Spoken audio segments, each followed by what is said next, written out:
Imagine stepping on a scale today and discovering that you gained exactly 0.25 kilograms. I mean, most of us wouldn't even register that.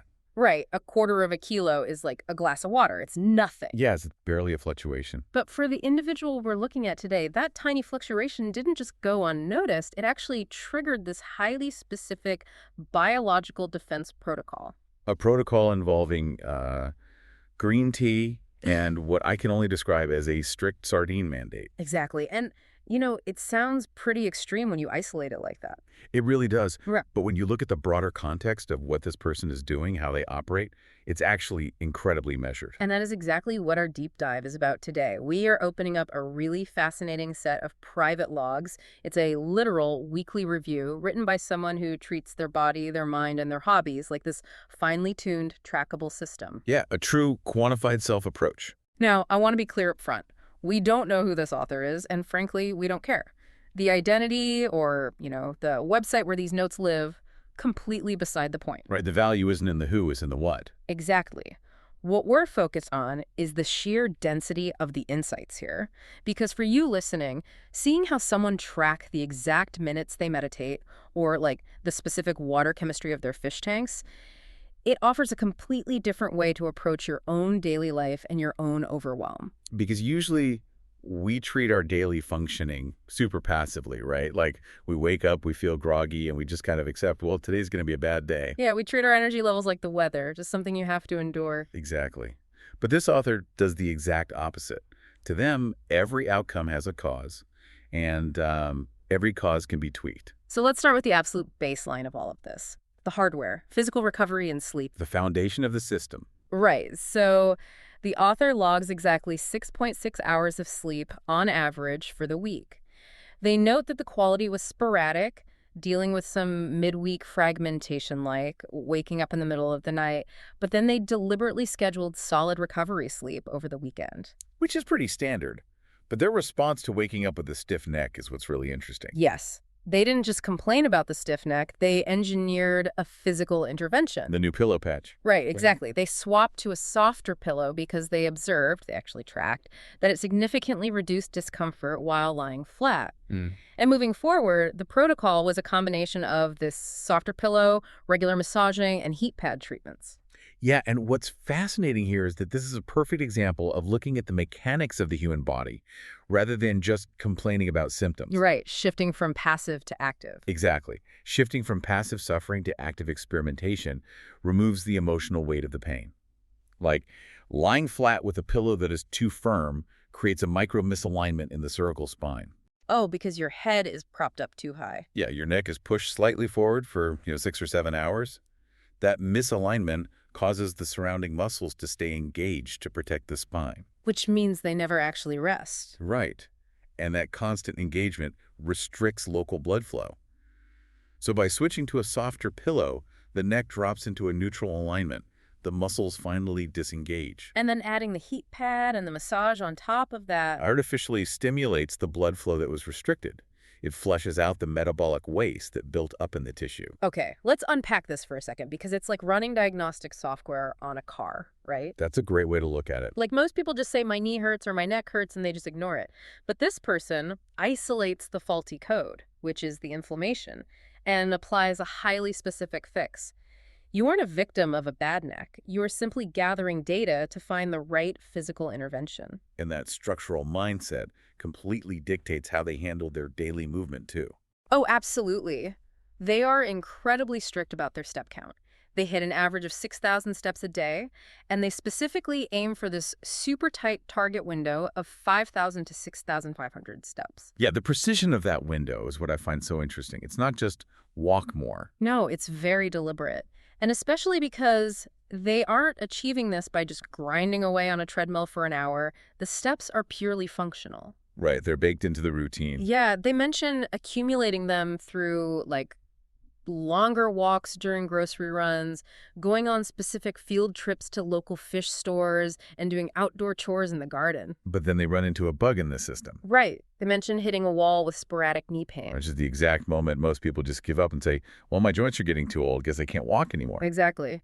But they don't do that. They isolate the knee pain, diagnose it as muscle inflammation and an overall imbalance in their muscle distribution. And they successfully treat it with a really conservative approach of strength training 2 to 3 times a week, plus more massaging and heat pads. It's all about load management. But wait, my immediate thought reading this was, if their knee hurts, why are they rigidly enforcing a 6,000-step minimum? Doesn't pushing through the pain just make the inflammation way worse? Well, it would if it was an acute joint injury like a torn ligament. But they identified this as a muscle imbalance. Oh, I see. Yeah, what usually happens when your knee hurts isn't that the joint itself is failing. It's that the muscles supporting the joint, like the quadriceps, the hamstrings, the glutes, they aren't distributing the physical load evenly. So one muscle is pulling harder than the other. Exactly. If your quad is tight and your hamstring is weak, the kneecap doesn't track smoothly. It rubs, and that is what creates the inflammation. Wow. So the joint is essentially bearing a load it just wasn't designed to carry by itself. Precisely. And if they completely stopped walking, those supporting muscles would just atrophy further, making the imbalance even worse. So they have to keep moving. Yeah, by keeping their steps strictly capped at that 6,500 upper limit, they stay below the threshold that causes severe acute pain. But by simultaneously introducing strength training, they are physically rebuilding the muscular support structure around the knee. They're upgrading the shock absorbers. Exactly. And they even note that the pain was almost entirely absent this particular week because those physical interventions worked. Okay, so the body is stabilized, but the physical joints and muscles, that's really just the structural hardware. If you are rebuilding tissue and fighting inflammation, you have to look really closely at your biological supply chain. The fuel. Yes, the fuel. Which brings us to the food and the mindset section of the logs. And here's where it gets really interesting, because the tracking reaches a level that I think will shock some people. Yeah, back to the scale. Right, their overall daily weight ticked up to exactly 69.25 kilograms. And that 0.25 is doing a massive amount of heavy lifting in their psychological framework. It really is, and to them, there's no mystery about it. They identify the bugs instantly. They note this fractional weight increase was due to a higher intake of junk foods, sugary drinks, and larger meal frequencies over the previous week. Simple input, simple output. Yeah. And their actionable fix isn't some crazy crash diet. It's simply to drink more green tea specifically between meals to suppress hunger. But I have to push back a little here. All right, go for it. Doesn't measuring your life down to 1/4 kilogram make someone obsessive? Like, doesn't tracking every tiny fluctuation just create a massive amount of anxiety? Well, for a lot of people, yes. Hyperfixating on the scale can be deeply unhealthy, but look at the tone of the author's notes here. Right, it's very clinical. There is zero anxiety. There's no guilt, no negative self-talk, no catastrophic declarations of, I've ruined my diet. Yeah. It is pure objectivity. Junk food went in, a tiny fraction of weight appeared. So the tracking actually removes the panic for them? Yes, exactly. Yeah. Catching a small fluctuation early creates objectivity. If you only weigh yourself once a year, a sudden 5-kilogram gain feels like this overwhelming crisis that demands a miserable 30-day diet overhaul. Yeah, you feel like you have to starve yourself to fix it. Right. But catching a 0.25-kilogram shift, that's just course correcting by 1 degree. That doesn't require a lifestyle overhaul. It just requires deploying the green tea strategy. Let's talk about that green tea mechanism, actually, because they confidently state it will suppress their hunger. Are they just, filling their stomach with warm water to trick their brain? The warm water definitely helps with the physical sensation, but it's actually much more chemical than that. Green tea contains high levels of compounds called catechins, specifically one known as EGCG. Okay. And these compounds actively influence your hunger hormones, particularly ghrelin, which is the hormone your stomach releases to tell your brain, hey, we are starving, go find food. But it interrupts the signal. Yeah, EGCG helps blunt that ghrelin spike. And it also slightly slows down gastric emptying. So the tea isn't just a distraction. It's actively altering the chemical signals between the gut and the brain. That makes perfect sense. They are deploying a very specific chemical tool to patch a bug. And their baseline dietary frameworks are highly specific too. They mention utilizing a 1-16-8-5-2 intermittent fasting protocol. Which looks a bit like a typo if you aren't familiar with fasting. Yeah, at first glance, I was like, how do you combine a 16.8 diet with a 5.2 diet? It's actually a really sophisticated stacking of two different systems. Yeah, So the 16.8 protocol means you fast for 16 hours a day and eat all your meals within an 8-hour window. right. And the 5.2 protocol means you eat normally for 5 days a week and severely restrict your calories for 2 days. This person has just merged them. So even on their normal 5 days, they are still restricting their eating to that 8-hour window. Exactly. They are constantly managing their insulin response so their blood sugar never goes on a roller coaster. And when they do eat, they follow the strict 211 or 221 ratio of plants to protein to carbs. What does that actually look like in practice? Imagine visually dividing your dinner plate. A 211 ratio means 2/4, so half the entire plate is dedicated purely to plant matter and vegetables. Okay. 1/4 is protein, Mm-hmm. and the final quarter is carbohydrates. It basically ensures that the bulk of the physical volume in the stomach is fibrous, low-calorie, nutrient-dense food. Which ties perfectly into their next rule, which is a hard mandate to stop eating at 70% fullness. They literally do not eat until they are stuffed. And there's a strong physiological reason for that 70% rule, too. Your stomach has physical stretch receptors that tell your brain it's expanding. Mm-hmm. But the hormone leptin, which is what actually makes you feel satiated and satisfied, that takes about 20 minutes to reach the brain after you start eating. Oh, there's a delay in the A system. massive delay. If you eat until you feel 100% full in the moment, 20 minutes later when the leptin finally hits, you will feel uncomfortably bloated. So stopping at 70% is just a mathematical anticipation of that hormonal delay. They even mandate eating 2 to 3 sardines a week, which I assume is a direct countermeasure for the knee inflammation we talked about earlier. Absolutely. Sardines are incredibly rich in EPA and DHA, which are specific types of omega-3 fatty acids. When your body is dealing with cellular inflammation, these fatty acids actually physically embed themselves into the cell membranes. Wow, really? Yeah, and they reduce the production of inflammatory proteins. Mm. It's highly targeted nutritional therapy. And yet, despite all these protocols, the stacked fasting windows, the plate ratios, the omega-3s, the actual meals they eat are remarkably simple. Very simple. Yeah, they list regular oatmeal, soft-boiled eggs, cooked salads, and miso noodle soup with vegetables. They've systematized the complex nutrition math up front, so the daily execution is practically effortless. They don't have to agonize over what to make for dinner. Which is the entire goal of a system like this. When the rules make the decisions for you, you completely eliminate decision fatigue. You preserve your cognitive battery. And we see that preservation of energy directly applied to how they manage their mental health, too. They handle their mind with the exact same precision as their diet. Yeah, but not in the way those people think. Right, they aren't doing these massive hour-long meditation retreats. They rely on micro habits. They document doing short sessions of sitting meditation lasting just 1, 2, or 3 minutes throughout the day. Usually right after meals. Yeah. We culturally view meditation as this monumental task, right? Like you have to completely clear your mind, sit perfectly still on a special cushion, burn incense for 45 minutes. Yeah, it feels like a chore. But a 1 or 2 minute meditation after a meal serves a completely different neurological purpose. Yeah. Think of your brain like an etch-a-sketch. Okay, I'm with you. When you are deeply focused on a work task, you are drawing a complex pattern on that screen.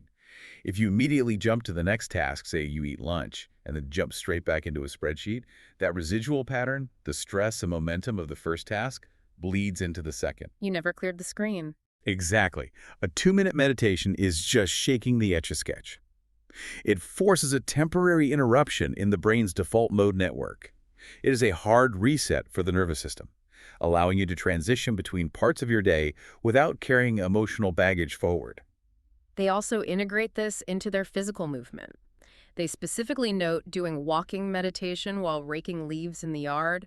They practice mental noting to maintain what they call a rather stoic outlook. Well, the stoicism is just a natural byproduct of the entire lifestyle. I feel so... When you track your physical data, when you clearly see the physiological mechanism behind your pain or your hunger or your mood, you realize you don't need to be emotionally reactive to it, you just observe it.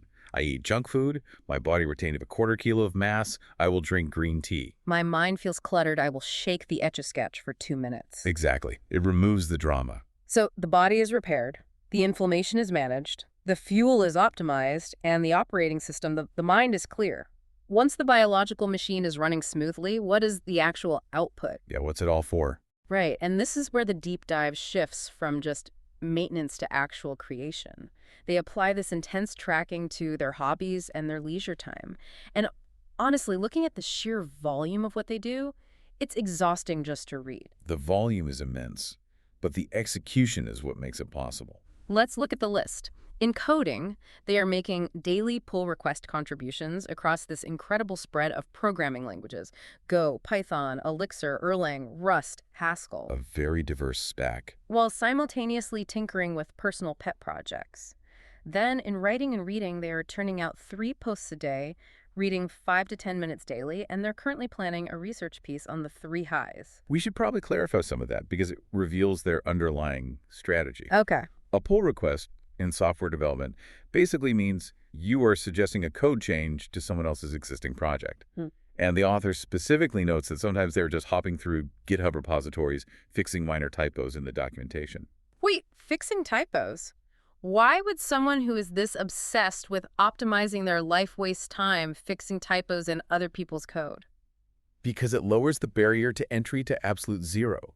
Oh. If your goal is, I must write brilliant, complex code every single day, you will inevitably fail when you have a low-energy day. But if your goal is just, I must interact with code every day, fixing a typo counts, it maintains the behavioral momentum. It keeps the streak alive even when they are exhausted. That makes perfect sense. It's the micro habit applied to hobbies.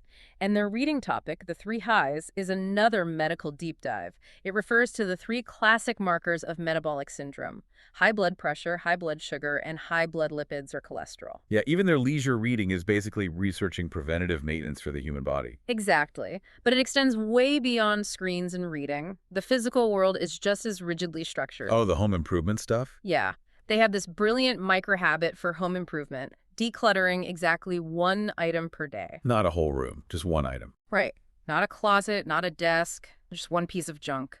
Meanwhile, they are contemplating house painting jobs, pending curtain installations, and fixing the grout on their balcony tile.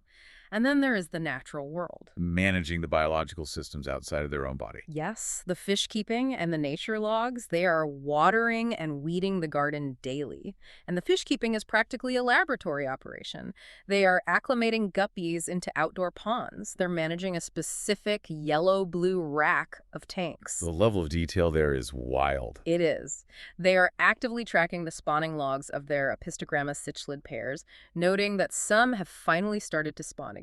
Oh, and they're also investigating a broken DSLR camera so they can get back into photography. It's a lot. So what does this all mean?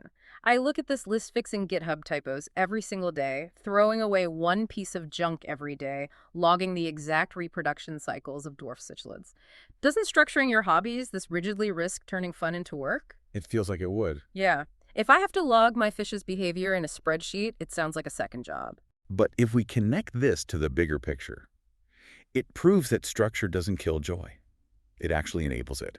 It's that old idea that discipline equals freedom. How does tracking fish equal freedom? Well, look at what happens when people rely purely on spontaneous inspiration for their hobbies.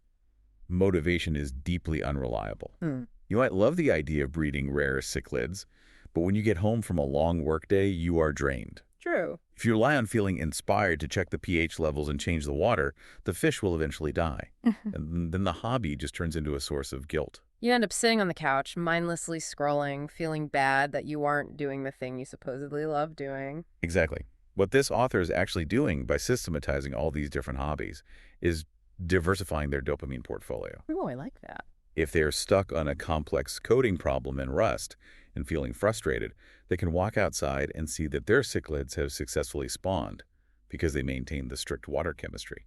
They get a hit of accomplishment. If the garden isn't growing well, they can throw away 1 broken pen from the desk and feel the satisfaction of a cleaner house. So they've engineered an ecosystem where it is literally impossible to have a completely unproductive day. Exactly. Committing to decluttering just 1 item a day or reading for 5 minutes completely bypasses procrastination. It guarantees a daily sense of accomplishment, which is the ultimate protection against burnout. And notice how the entire system loops back in on itself. Like, The 6,000 steps aren't a chore.